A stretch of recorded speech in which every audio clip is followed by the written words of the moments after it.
हम सभी को पता है कि अगर हमें स्टॉक मार्केट से बहुत बड़ा पैसा बनाना है, बहुत तगड़ा पैसा बनाना है on a longer period of time, तो हमें अच्छी कंपनीज को चूज करना पड़ेगा और उन कंपनीज में इन्वेस्ट करके हमें बस बैठे रहना है और वो कंपनी अपने बिजनेस को बढ़ाएगी, अपने प्रॉफिट्स को बढ़ाएगी और जैसे जैसे वो कंपनी अपने बिजनेसेस और प्रॉफिट को बढ़ाती रहती है वैसे वैसे स्टॉक प्राइसेस बढ़ेगी और आपका जो इन्वेस्टेड पैसा है उस कंपनी में वो बढ़ेगा। इंडियन स्टॉक मार्केट में ढेरों कंपनीज लिस्टेड है गाइस और वो सारी कंपनीज अलग अलग सेक्टर्स और अलग अलग इंडस्ट्रीज से बिलोंग करती है।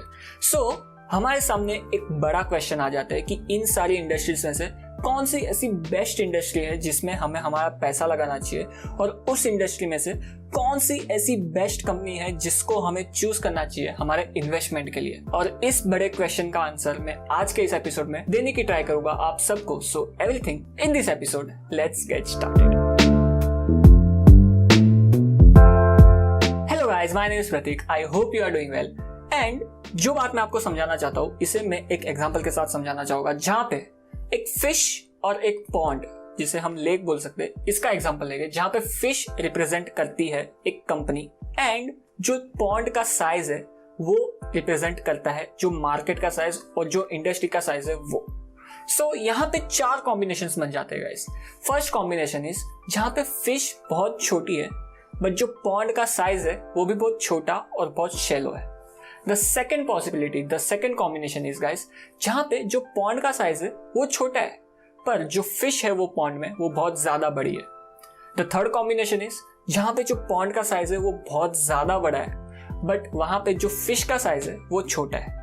And the fourth combination is guys जहां पे जो पॉन्ड का साइज है वो भी बहुत ज्यादा बड़ा है एंड जो फिश का साइज है वो भी बहुत ज्यादा बड़ा है। नाउ अगर आपको अपने पैसों पे बहुत ही बड़ा रिटर्न चाहिए, बहुत ही अच्छा रिटर्न चाहिए, लॉन्ग टर्म में अगर आपको अपने वेल्थ को बहुत एक्सेप्शनली ग्रो करना है, तो आपको दो टाइप की इंडस्ट्रीज के साथ जाना चाहिए, दो टाइप के कॉम्बिनेशंस के साथ जाना चाहिए, जहां पे जो पॉन्ड का साइज है वो बहुत ज्यादा बड़ा है, मतलब जो अपॉर्चुनिटी है वो बहुत ज्यादा बड़ी है एंड जो कंपनी है वो छोटी है। ये फर्स्ट कॉम्बिनेशन हो जाता है। एंड द सेकंड कॉम्बिनेशन वो है जहां पे अपॉर्चुनिटी बहुत ज्यादा बड़ी है, पॉन्ड का साइज बहुत ज्यादा बड़ा है पर वहां पे जो कंपनीज है, जो फिश है वो भी ज्यादा बड़ी है। ऐसा क्यों? इसे हम एक एग्जांपल के साथ समझते हैं। लेट्स अज्यूम अगर आप फर्स्ट कॉम्बिनेशन की किसी कंपनी में अपना पैसा इन्वेस्ट करते हो तो वहां पे जो ग्रोथ अपॉर्चुनिटी है वो बहुत ही शैलो है, बहुत ही छोटी है।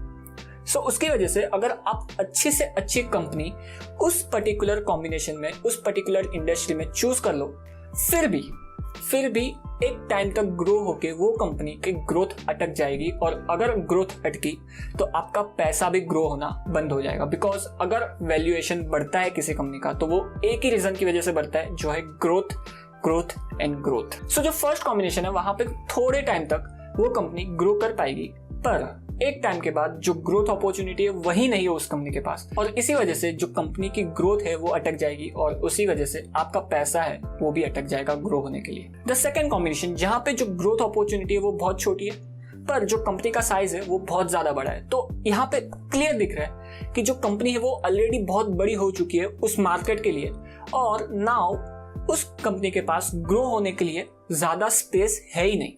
नाउ थर्ड कॉम्बिनेशन आ जाता है जो एक इंटरेस्टिंग कॉम्बिनेशन है बिकॉज यहाँ पे मार्केट का साइज बहुत ज्यादा बड़ा है, अपॉर्चुनिटी का साइज बहुत ज्यादा बड़ा है पर यहाँ पे जो कंपनी है वो बहुत छोटी है। और अगर आप इस कॉम्बिनेशन में, इस इंडस्ट्री में कोई अच्छी से अच्छी कंपनी पकड़ लो और चूज कर लो तो आपका पैसे को ग्रो होने से कोई नहीं रोक सकता गाइस, बिकॉज कंपनी के पास ग्रो होने के लिए बहुत ही बड़ी स्पेस है। अगर आपको एक ऐसी इंडस्ट्री मिल गई जहां पे ग्रोथ अपॉर्चुनिटी बहुत ही बड़ी है एंड जो कंपनी की साइज है वो बहुत ही छोटी है तो आप अपने पैसों पे बहुत बढ़िया रिटर्न कमा पाओगे। अब आ जाता है फोर्थ कॉम्बिनेशन जहां पे जो मार्केट का साइज है वो बहुत ज्यादा बड़ा है और जो कंपनीज है वो भी बहुत ज्यादा बड़ी है।